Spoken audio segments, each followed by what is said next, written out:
welcome in everybody, wherever you are, however you may be listening. This is your Wednesday wrap-up, and of course, while we were off air, Herb was telling me about this tight end coming to his program to save the day, and it just seemed like a hilarious way to start this show off. So tell us more about your savior at tight end. I'm texting because I'm clearly missing something, and it's a discussion point for tonight. So I hope Justin doesn't tune in real quick so I can talk about this and not get in trouble. I mean, you didn't have to call him out. Yeah. Well, okay. So the guy played. He was recruited to Mississippi State as a tackle. Didn't play really that first year. Transferred to South Alabama. Quit the team in August. Was going to retire, just enter the workforce. And now he's been recruited here, and his bio and his position on the thing says tight end. I'm just confused. That's like I don't, and it's a discussion piece. So I'm trying to do my research and look up and see what I'm missing, and I'm just thinking, I don't know. He's an offensive tackle who didn't play really for 2 years and hasn't played since August at least, and now is a tight end. And we have 4 tight ends already, including 2 that we just recruited out of high school that people are really excited about. And Raj's boy Cuevas from last year, who showed promise. We just didn't use our tight ends enough. Now we're going to use our tight ends more this year, but I don't know what the 5th one brings to the table. He is a blocking tight end. So we were like, we've got 4 wideouts masquerading as tight ends, and then we've got the one guy who will block. So yeah, you got a lineman so you don't actually have a tight end, is what you're saying. I guess. I mean, I'm waiting for clarification so I don't look like an idiot tonight. If I look like an idiot this morning, I'll say, "Oh, it was 8 in the morning. It's not my fault. Coffee hadn't kicked in." But I don't know many teams that carry 5 tight ends. I thought 4 was a lot, and we had one of our tight ends actually enter the transfer portal and then come back. So to make our 2 returning ones. Yeah. And then we had 2 at the combine. Talk about combine stuff later. Yep. 2 at the combine. 1 was, like I said, Raj's favorite. 1 entered transfer portal, came back, and then we recruited 2 more. And we like the 2 that are coming in, like a lot. And the landscape of college football is now. Freshmen play a lot more now than like ever before. Well, and they're definitely going to, because they're shortening the rosters. Right. So instead of having these huge rosters, it's limited to 150 now? Mm-hmm. So, I mean, if you're on the team, you're probably going to play. Yeah. Yep. And that, and plus the transfer portal's killed everyone's depth too. So guys get up the charts a lot quicker. Hey, Raj, did I get credit, Raj, for giving you the correct time for the show starting this morning? It was actually a little bit early. Yeah. Well, so Raj had his secretary text me to make sure the show was still going on this morning. I just figure he had the timer on the post, so he's actually still asleep, and it just in his defense, he's got twins, so he never gets to sleep until that's right. he's always up at least, so I'll give him credit for that. Raj, the most favorite Ragsdale brother, as I found out last night. Out of the, that's funny because I know you were tilting the tables your way. You still lost. If you cheat and lose, man. First off, there's no cheating on our debates. It's an independent third-party system. I can't help that Raj keeps losing. I don't feel like that's my fault. What are you talking about? It's exactly your fault. You're playing him. Man, that is hilarious. So, how did you just run a poll during the show? Then is that how that? No, it was kind of like So when we first started the show, you've been on the show. We asked some uncomfortable questions at the end. Sure. The first 15 times we asked those uncomfortable questions, it had to be like 13-2 in Raj's favor. So it's already like going bad. And then one of the guys who's actually picked my side is quizzing people in the chat. And so that's not helping your cause at all. It's not helping my cause. And they're like, all right, I pick Raj. One girl who's only met Raj like once picks Raj. And I'm like, you come over to my house every other weekend with your husband and hang out, and you're picking Raj. I'm like, how are these things happening? So by default, I have to pick him next time anyway, right? Just because of this segment. Thanks, Bo. Appreciate you. This is why I keep my ego in my sock drawer upstairs and don't carry it around with me. It's fantastic. So I don't know if you caught, I don't know how much of the combine you caught, but there were a couple of guys that definitely stood out, especially when it came to the 40s. I don't put a lot of stock in the combine. Like, a lot of people love the combine. They're like, oh, the combine's amazing. And obviously if I was credentialed to go, I'd go. Right. But at the same time, you better look awesome with no pads, no defense. Like, you're literally running drills. Yeah. In a dome. Like, I mean, come on, man. Like, you better look great. Yeah. I mean, for our show, I watched, and I hate, like, it always, Raj and I we talked about the combine last night, right? Mm-hmm. But for Alabama, your combine usually starts with one guy. It's always Milroe, right? Quarterbacks get all the pub. So I watched all of his throws before our show, like, clipped up or whatever. The one thing that is funny that I do give the guys that has been mentioned before that I always kind of laughed off until I actually watched it is you are throwing to a bunch of guys you don't know. And I'm watching like 3 guys run the same route, all run, slightly different. So I get that part. Sure. But to your point is like, it wasn't sharp like I would think, would run you up the draft board, and yeah, that was a problem. So I don't want to make it all about him, but that's, like, just to be fair, the part of the combine I watched more was obviously Alabama players. And yeah, well, I mean, so the thing about that is, like, Howard, right? He was terrible.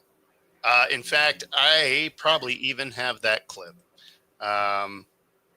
Let me. Pretty sure. I think I got it prepped. I just got to find it. So Will Howard, quarterback, had a terrible had a terrible day, and the thing about it is I could get with what you said if maybe it didn't download.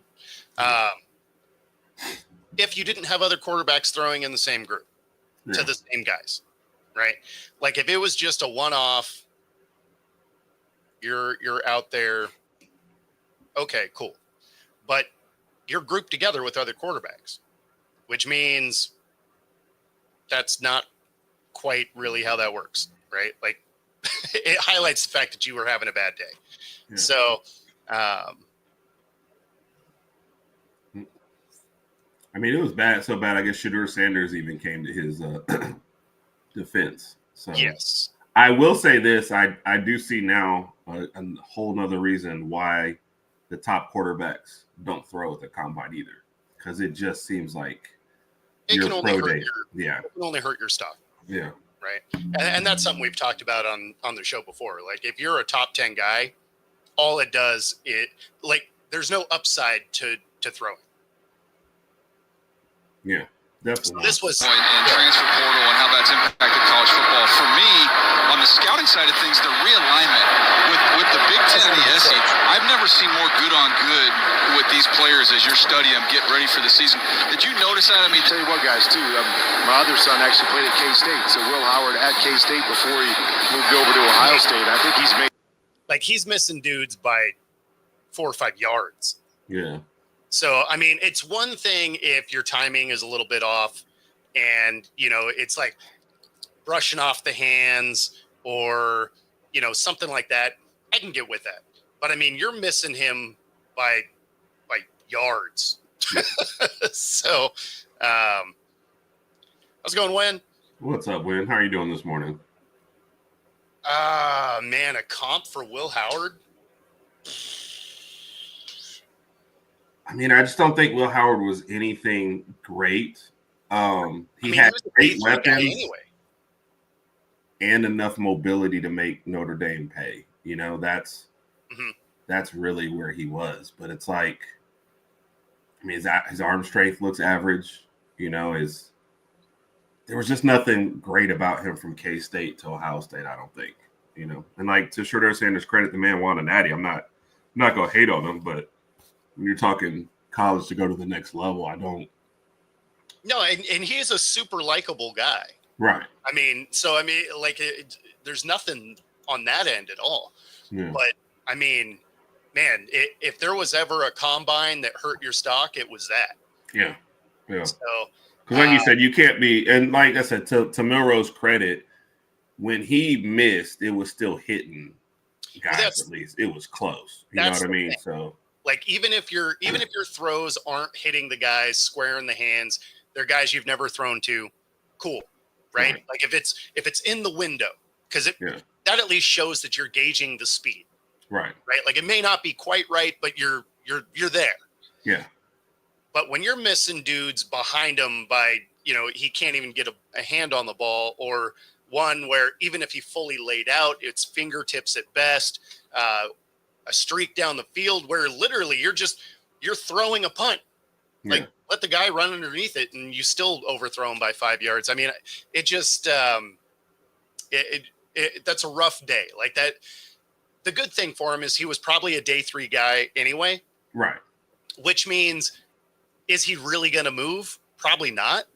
But I mean, Will Howard looks like he's going to be one of those career backup kind of guys. Yeah.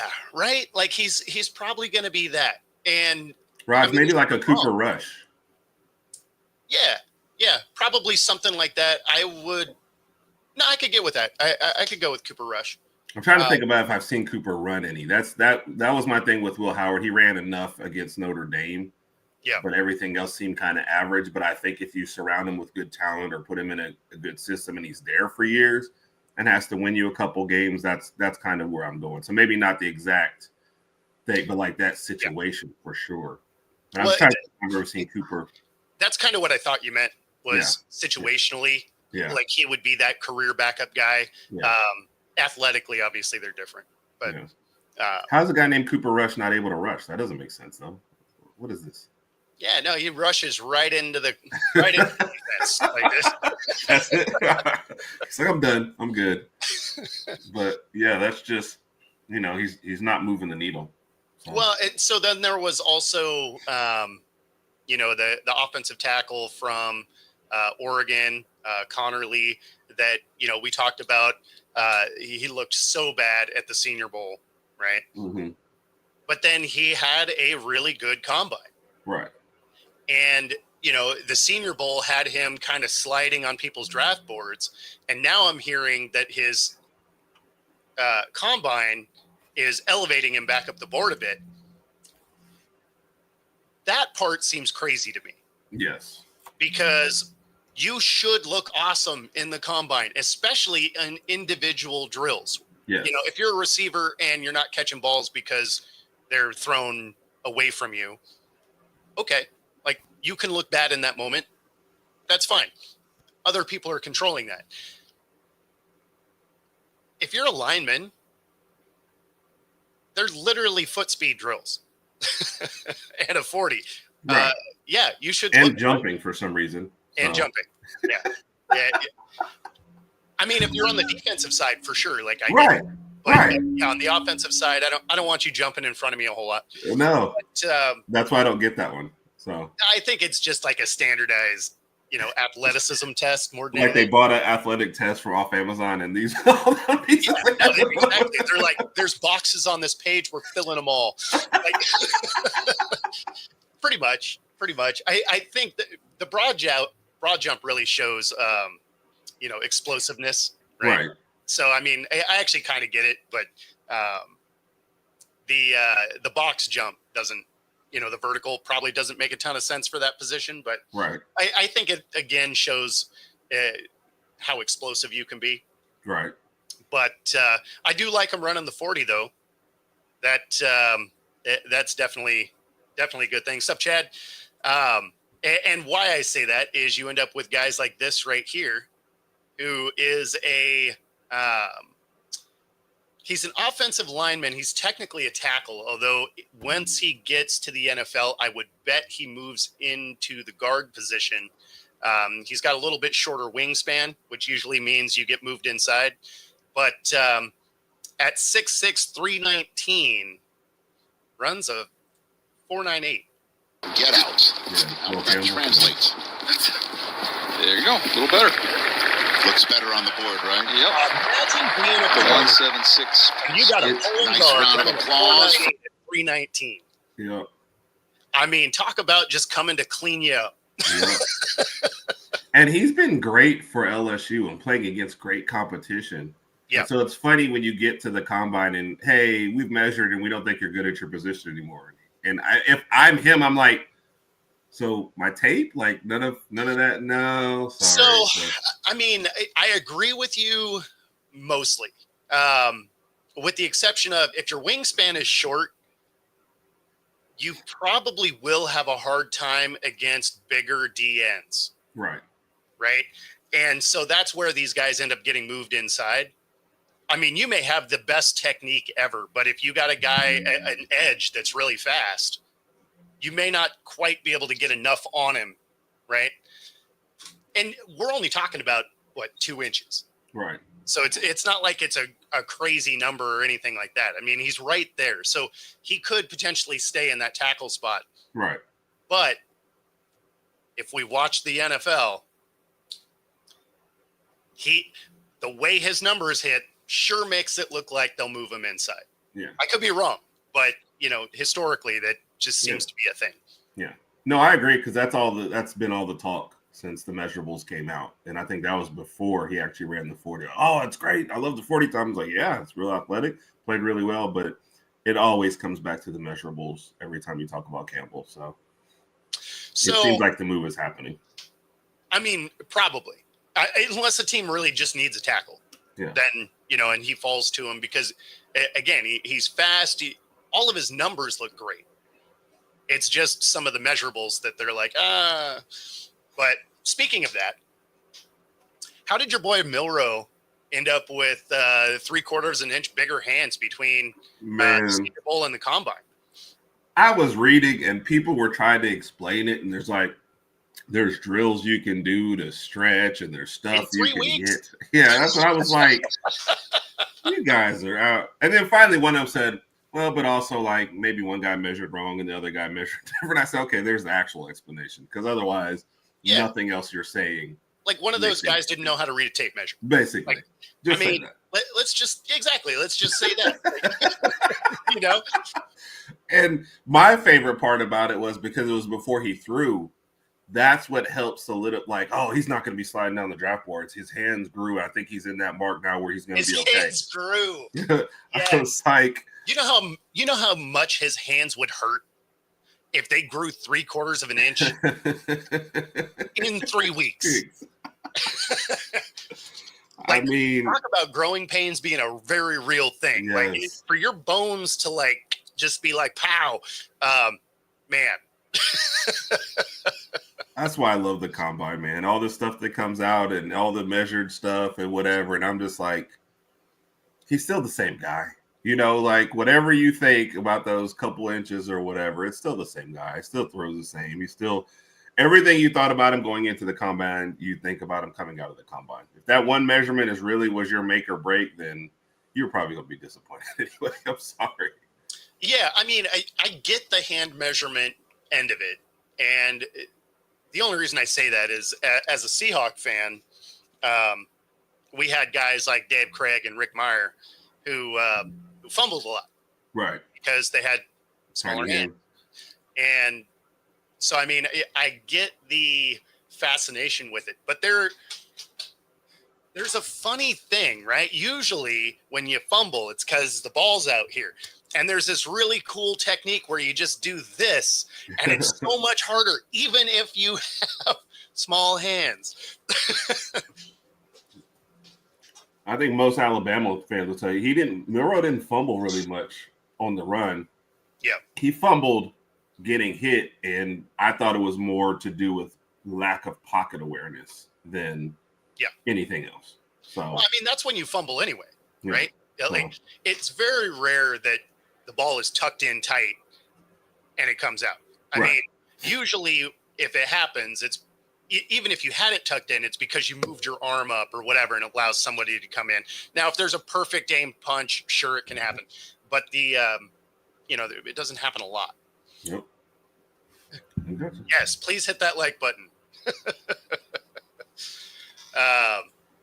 But yeah, so I don't know.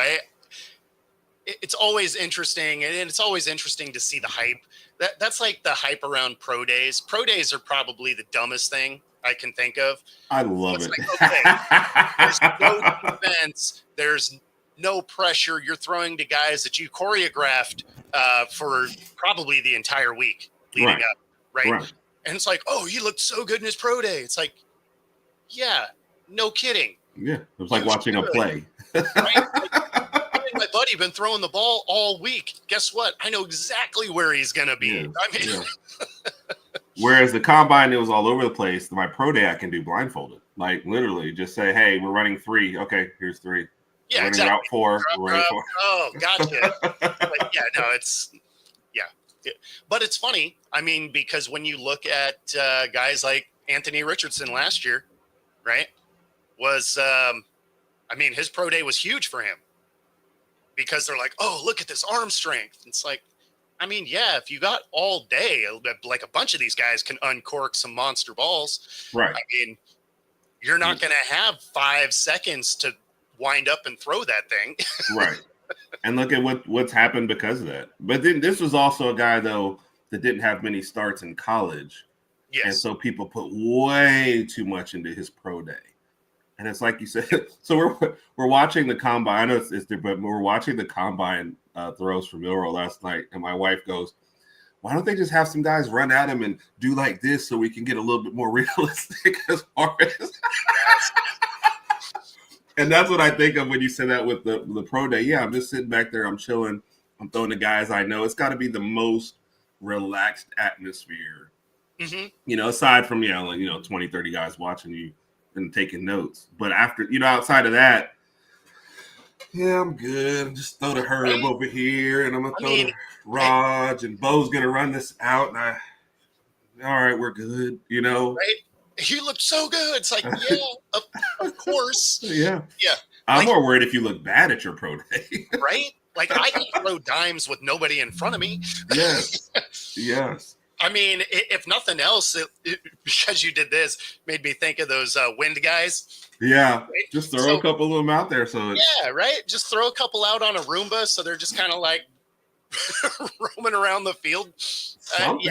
Yeah. Well, No, I'm with you. The pro day thing, am I still going to watch it? Yeah, of course. But do I put a lot of stock in it? No. I mean, I put way more stock in things like the Senior Bowl, the Shrine Bowl, East West, all of that, right? Because they're all-star games. Yeah. You're going against real talent. Yeah. And, I mean, because even when you're watching film during the year, how many good schools are you actually playing? Like 4 or 5, maybe, right? Like, if you play half your schedule of good schools, that's listed as one of the toughest schedules in football. It's like, oh, okay. Yeah, I mean, half of your schedule was decent. Yeah. Good job. Yep. So every other week it was tough for you. We got it. Yeah. So it's, so you get into those situations. You got new coaching, new players. Even if you don't look great, then all of a sudden you're just like, okay, well, but how are you picking up the information? Right. It's like, okay, yeah, you weren't quite on target. You weren't able to, sync up timing wise, whatever. There's a little more leeway there, but it's like, okay, well, but when you're watching the tape, how are you seeing the defense, and how were you, adjusting things, stuff like that? Like you don't have to look amazing in those games to have a good day, but you can have a bad day and it can look real bad. Right. And that was ours, man. That when it was bad for Milroe, it was really, really bad. So I always wondered like that, and then a combination of how bad it's gone or how up and down it's gone with Anthony Richardson and that being Milroe's comp, I think is what also helps. People are like, okay, we can't draft him like we did Richardson and just throw him out there. Like, we have to draft him later. And even it's interesting when you watch the combine, and because it's all cut up from the guy's throws, the conversations never, very rarely match the guys on the field because they're just talking about whatever. But there was one little bit in there where they happened to match up, and they were talking about his lack of footwork. And one guy said, like, he does not need to start next year. And I think that's the general consensus on him. He does not need to see the field. He really doesn't, but he also needs to go somewhere that actually wants to develop quarterbacks. Thank you. So, and there's not a lot of teams that do that. Right. Well, a lot of regimes aren't going to be around for 3 years if they're already bad. So it's kind of like tough to figure out. The thing that's funny is, like, I wouldn't want him here, but he would benefit from a program like Seattle that historically has a really good, talent creating team, right? Yeah. Like they are really good at cultivating talent. And there's other ones around the league for sure. I mean, obviously the Eagles, if you are an offensive lineman, their offensive line coach is off the charts, right? Yeah. I mean, every time they lose guys, they just plug someone else in and they work. Right. So, all of a sudden that's not your talent it's not like you're hitting home runs talent wise every time someone comes to your team. Like that is coaching. Right. So, so yeah, I mean, he would benefit from going to a team that has a really good quarterback development program. Right. And there's just not a lot of them. The good thing is he's going to be a later round pick. So he might end up in one of those. Yeah. It's not going to bring it up. There we go.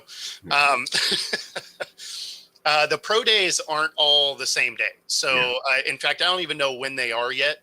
Yeah. Well, I see like they've started on the 3rd with like a couple smaller schools, Ball State, Miami. Like if you just type in pro days, you'll just see like a list, but it's like both saying some people haven't announced theirs. Yep.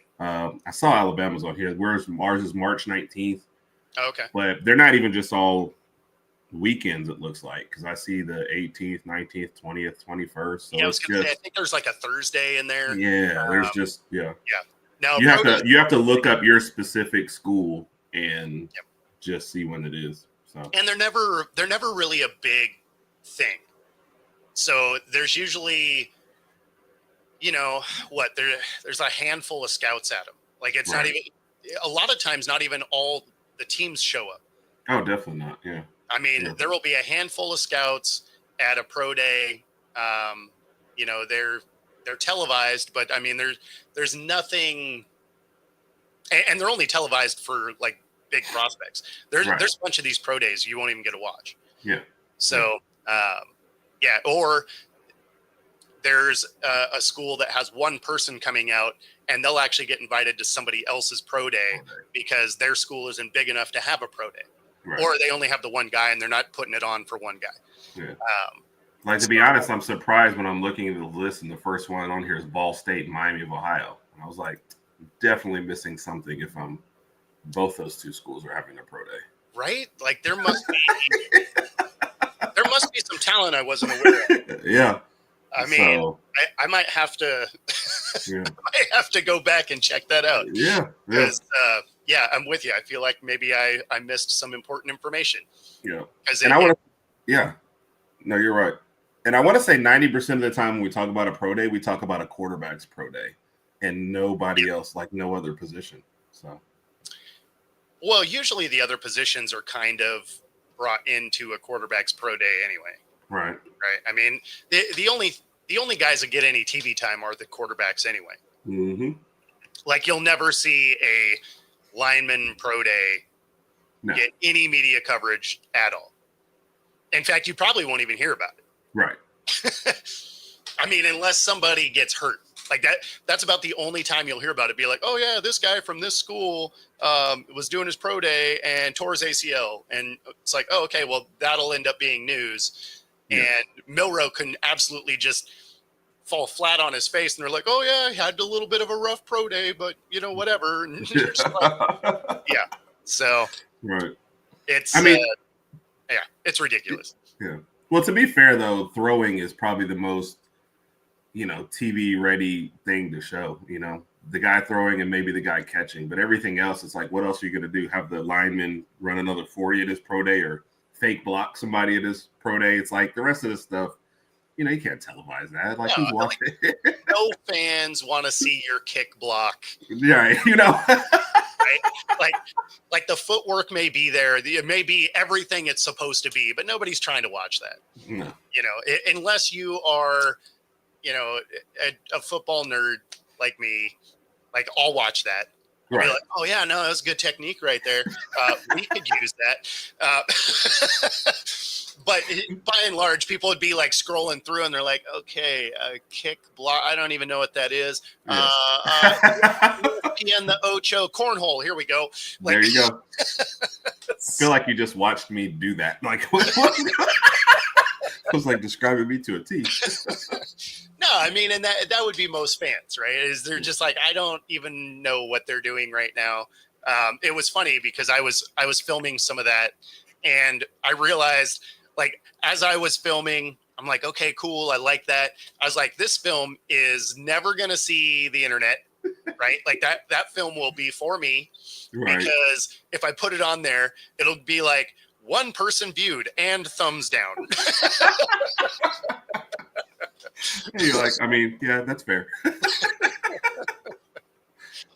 But there was some good stuff that did happen though, and one of them was this right here, absolutely blazing as a corner. There he goes. And he does it. That's got to be a great feeling. Not only to run fast, but when you can hear the audible oohs and ahs from the crowd, is that sub 4.3 time flashes up on the screen. I love it. Consistency. That is 0.01 between the 2 runs. Yeah. Right. So that's something. If you're a team, I mean, obviously 4.29 speed's ridiculous anyway, but if you're looking at that as a team, you're like, okay, like he runs that. Right. Because not only were you able to do it, but you were able to do it twice. Right.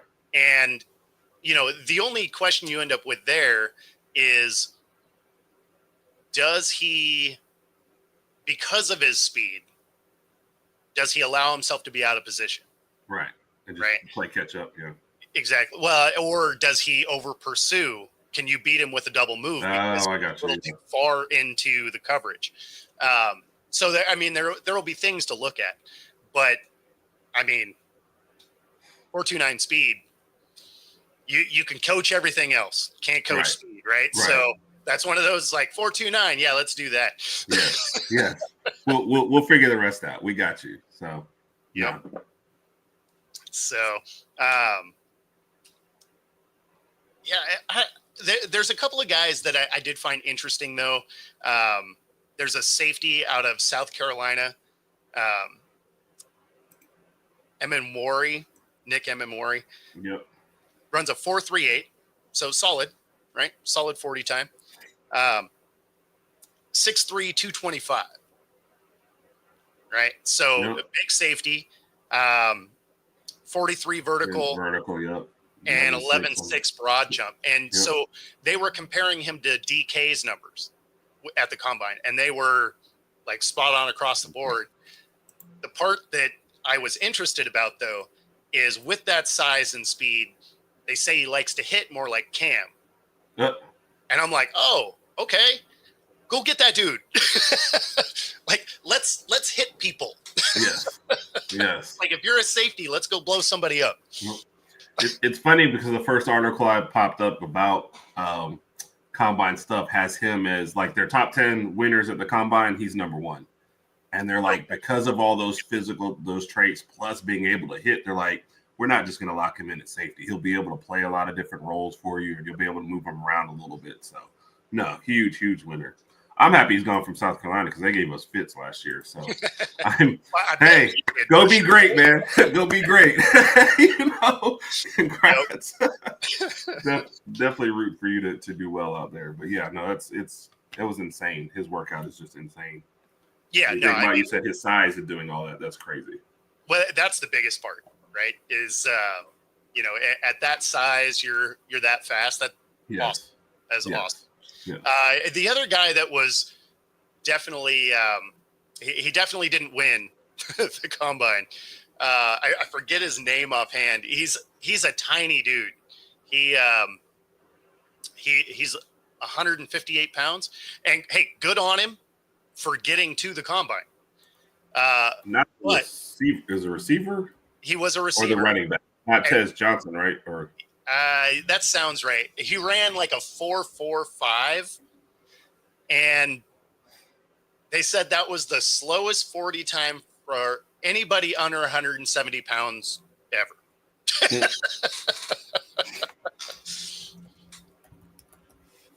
That's rough. Yes.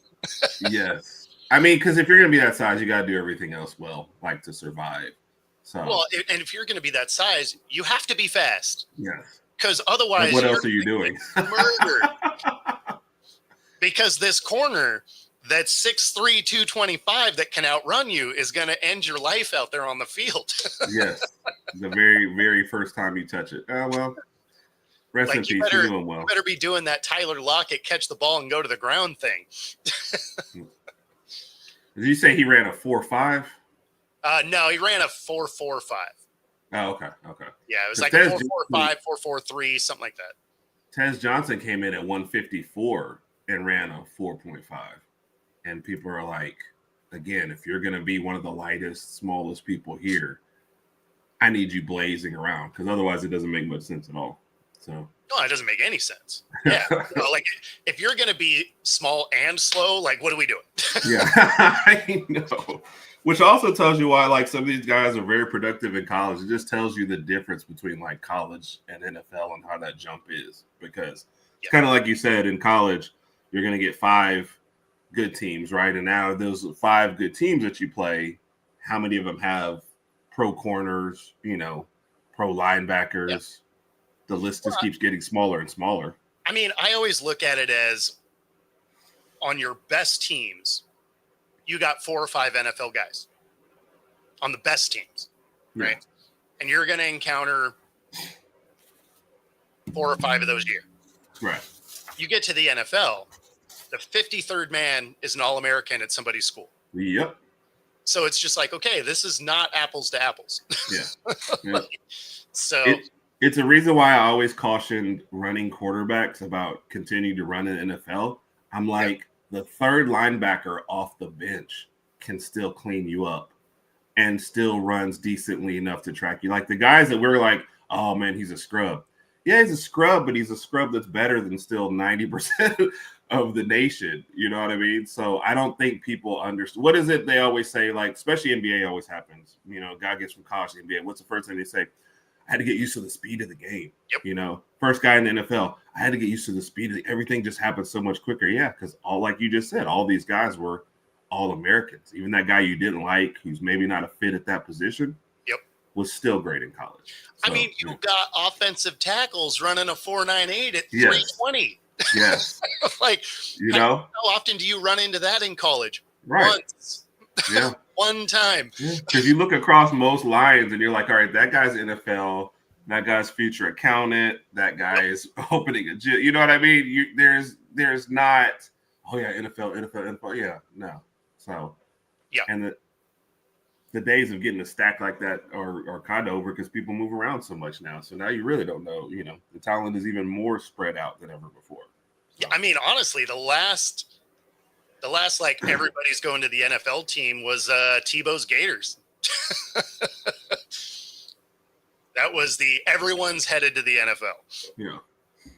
Well, I will say Alabama and LSU, both their championship teams, they were pretty stacked. Yeah, and Georgia. Defense. Their whole defense went. Yeah, and the Eagles took half of them. Exactly. And won a ring. Yeah, and won a ring. Can't blame them. So. I did have one other, and you'll probably know more about this switch. One of our guys, Tyler Booker, had a terrible combine, measurables-wise. He's a guard. Okay. He was one of 5 people asked to stay behind in the combine and work out at center. So that was interesting to me because I feel like that's a huge change. I mean, I guess just knowing what I know about the position and line calls and snapping all of a sudden. So I thought that was an interesting one to kind of throw, especially for a guy whose combine didn't go well, as far as all the measurables go. So it was interesting. He was one of the people asked to stay behind for that. That actually makes some sense, though. Okay. And that's why I said you'll know more about this part than me for sure. Well, because the center is somewhat protected at the beginning of the play. Right. And if you had a shorter wingspan, you have your guards right on you. Right. So you're not generally having to reach way out to get somebody. Right. Like you're the one that's dictating the speed of the play. Right. You got the ball in your hand to start. So if you're snapping the ball, you know where you're going and you get that like 10th of a second head start to get to your spot. And there is, excuse me, there is a lack of centers. Yeah. Right? Like there's just not a lot of centers. So that actually does make some sense. If some scouts were like, hey, we don't necessarily like you for the window that you're in. We understand you're good at what you do, but you don't hit the number metrics that we want. But if you were a center, you can still provide that blocking ability. The measurables don't matter quite as much. But it also means that they liked his athleticism because he's got to be able to get out of a different type of stance. So, I wouldn't necessarily take it as a knock. I think it's taking it as you may have another avenue to get in. Right. And I didn't take it as a knock necessarily. I just thought it was interesting because, like his 40-yard dash time was 28th among 29 linemen. The jumps didn't go well. And he was one of those when we were first hearing about the combine, they're like, oh, his stock is down. And then, you get asked to play, to me, was a premier position. For Alabama, our center decided to return for one more year. And we were like, yes, we'll figure out the rest of the stuff, So yeah. I just thought that was interesting. It does make sense, too, if his speeds were slow. Right, because like, he can't if you're a tackle or you're a guard, there are sweeps and pulling situations that you have to be able to get across the field. Right. If you're slow, they don't want you doing that. Right. They're like, the running back runs by you, is like, yeah, exactly.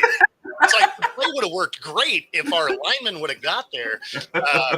Whereas the center is never the pulling guy, right? Like it's always a guard or a tackle, and then you have your center pushing straight up the field to try and get to the second level. Right. So that is, I don't mind that. I don't mind that. Okay. Speaking of funny situations, though, we have the Giants pop up, and so if you happens to see this, this is hilarious. This is a guy that knows he probably gets fired after this year.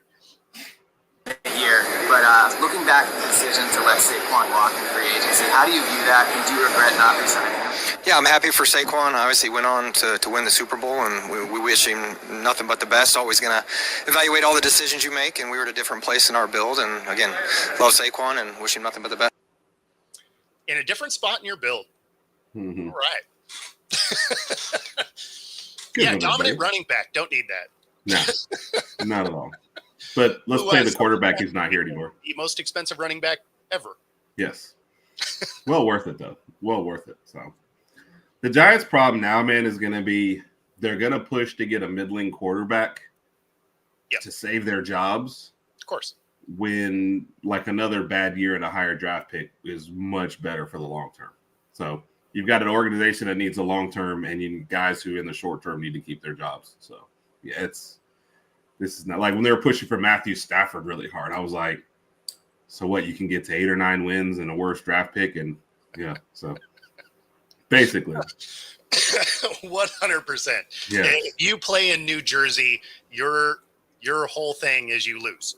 Yeah, that's what you do.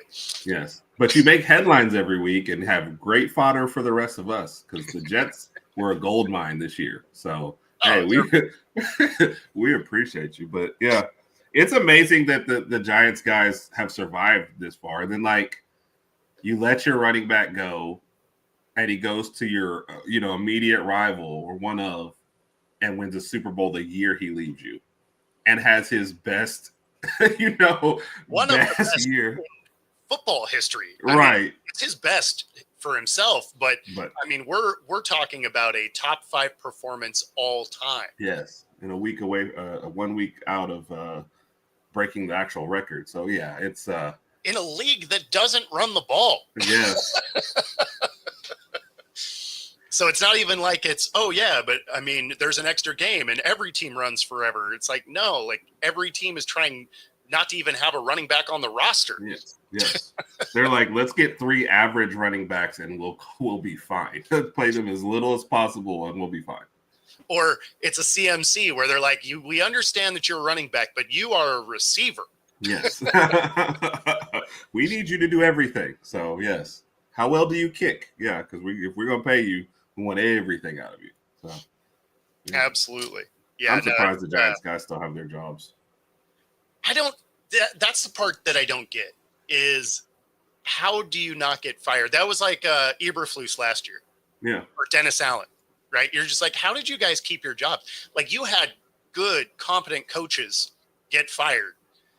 And Eberflus and Dennis Allen and now Dable. How do you, I don't understand. I mean, how are you that bad at your job?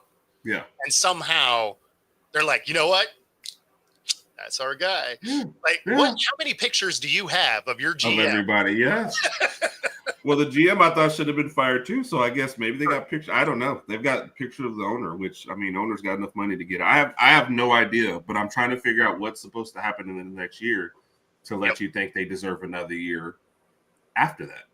And, you know, we got into a discussion, or I got fussed at about saying it, but he was like, they haven't had a chance to pick their own quarterback. And I'm like, but these are the guys who decided to pay Daniel Jones. Like, does that not go on your resume? Hey, we've seen enough from the 1 year versus the other 3 years that he played badly. Let's pay him. That's one of your decisions. Like, that was you picking your quarterback. So, I don't know. Yeah. No, it's man, I got nothing. Like I can't defend him. Like it just doesn't make any sense. Doesn't make any sense at all. Yeah, I don't know. But we do have some changes in the NFL coming up. And so they officially get 30 for 30. 30 games, 30 points. Is that what that is? No, the ESPN 30 for 30 stuff. He's saying he wants a documentary on how Joe Sheen keeps Nico Harrison's the one that traded Luka. So he wants to know how these guys are keeping their jobs after historically. No. That's what I mean. Okay. For showing, it's like 30 games, there's 30 points scored in those 30 Oh, yeah. But so the two big changes that are being voted on March 30th, I believe, is when the competition committee puts those votes in, is the eye in the sky for the first down marker. So the chain gang will be all but obsolete. They'll still be on the field in case something happens, but it's going to be the second camera, right? So they've always had the one for years now. Now there's a second one that's up above that tracks the ball all the time. And so that's how they're doing their first down markers. Okay. There's also a chip in the ball so they can GPS locate it. Yeah. But we're going to call that one the Josh Allen rule. Yes, 100%. And I'm still trying to figure out how it is they exactly figure out which direction the ball was pointed. Right. Because that could be the difference at, 4.5 inches. Right. So that one's going to be kind of interesting. The other one, also a Josh Allen rule, is the regular season overtime rules might be getting a switch up. Right. Where everyone gets a shot, whether you score a touchdown or not. Everybody gets to possess the ball, just like they started doing in the playoffs. Right. And extending the overtime period from 10 minutes to 15 so that you don't have a situation where Kansas City runs 8.5 minutes off and you only get a minute and a half to respond. Right. So they're going to make it a full length quarter, which I don't know why it wasn't anyway. Yeah, that was weird. It was just kind of a strange thing. But so they're talking about making it a full length 15-minute quarter. And even if you score a touchdown first, the other team still gets to possess. Right. I like that addition. Like, if you're going to make it so it's not sudden death, then make it so it's not sudden death. Right. Or just leave it how it was. Right. I mean, I didn't mind when they got rid of if you kick a field goal, the game was over. Like, it made sense back in the day because field goals were harder to hit. That the hash marks were further apart. So you didn't have that, like, third downs used to literally be a dive play to the middle so that your kicker had a better shot. Right. Mm-hmm. So then they moved the hash marks into the width of the goal line or the goalposts. And now you got kickers that are hitting from 60 plus. So, all of a sudden you receive that kickoff, you only have to make 20 yards and you win the game. I get not letting the game end that way anymore. But soon as they did the, if you run it back, then the other team should get it. And it's like, I mean, I don't know, maybe your special teams shouldn't suck. So, I mean, anything you can do it, just do it, right? Yeah. So, yeah. Well, I think a lot of these, when they started these rules, it was like, oh, let's shorten up the overtime. We don't want to put more on their bodies. But then they added another game anyway. I was like, so you guys don't honestly care about that. Let's be clear. And yeah, they only do safety things when they get sued. Right. I mean, that's like when car companies have a recall. It's like, well, yeah, because the lawsuits are now becoming more expensive than just fixing the problem. Otherwise, if there's such a small number, they're like, we'll just eat the lawsuits. It won't matter because it's cheaper than bringing all these cars back. So as soon as cars start getting a recall, it's because they're getting sued a lot. Yeah. We had a number and we've surpassed the number, so now we care about you guys. That's basically what we're saying. So, it has nothing to do with safety in either location. It has to do with money. Yeah.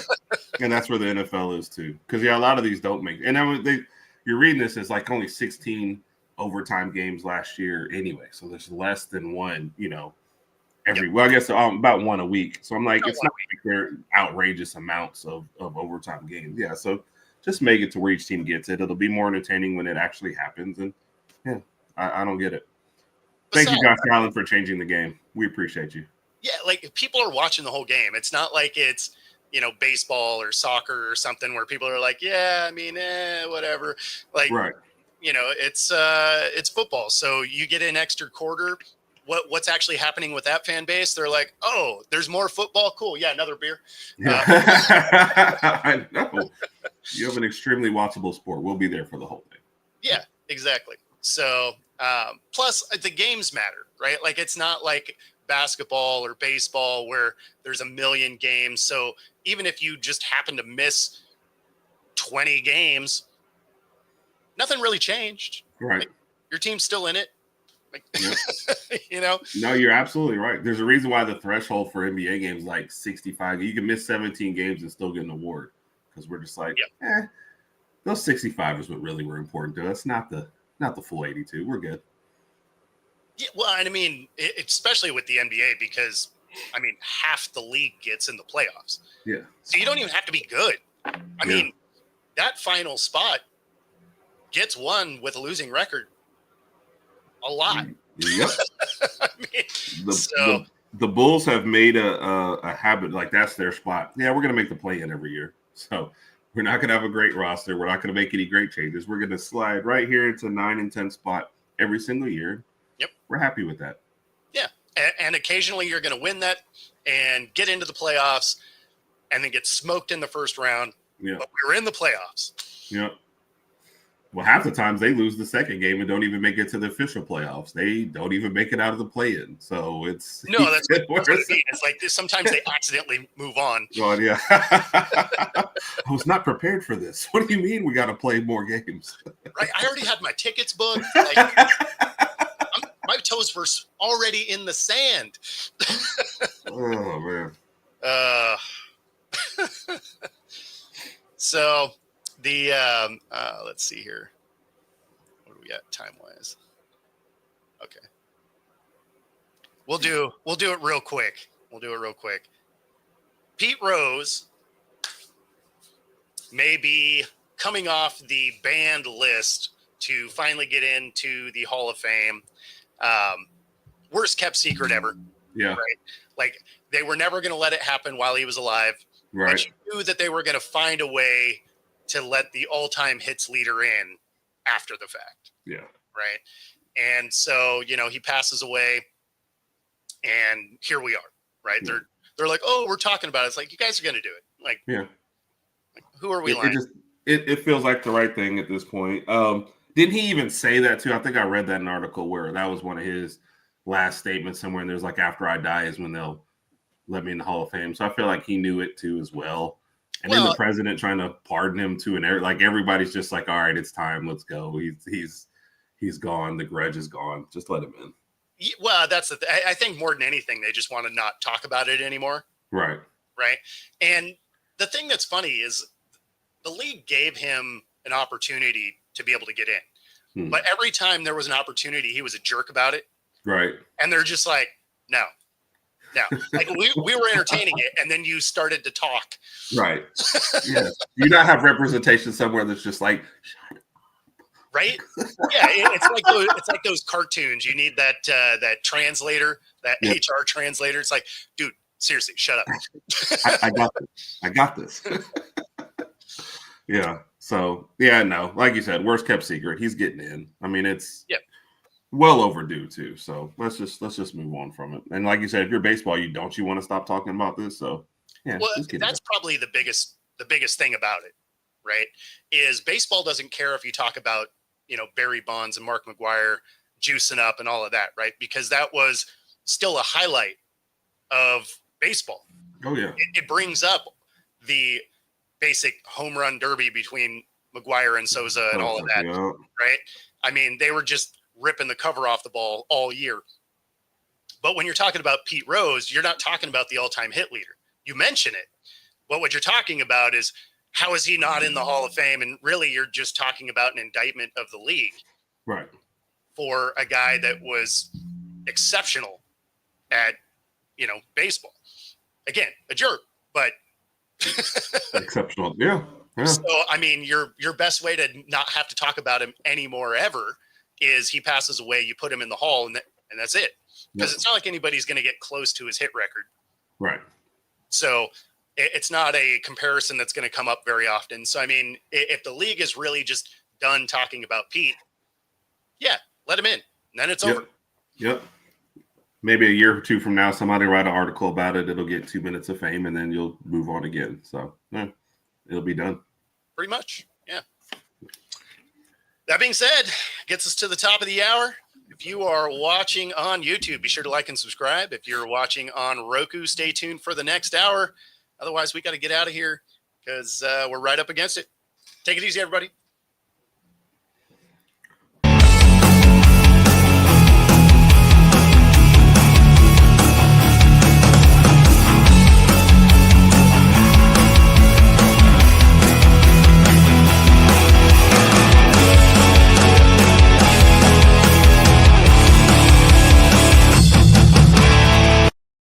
Introducing National Streaming Sports, live and on-demand sports talk programming that you can access 24/7. For the premier sports talk experience, tap into our Roku channel. Start your mornings with Mac and Jack covering all the weekend sports action.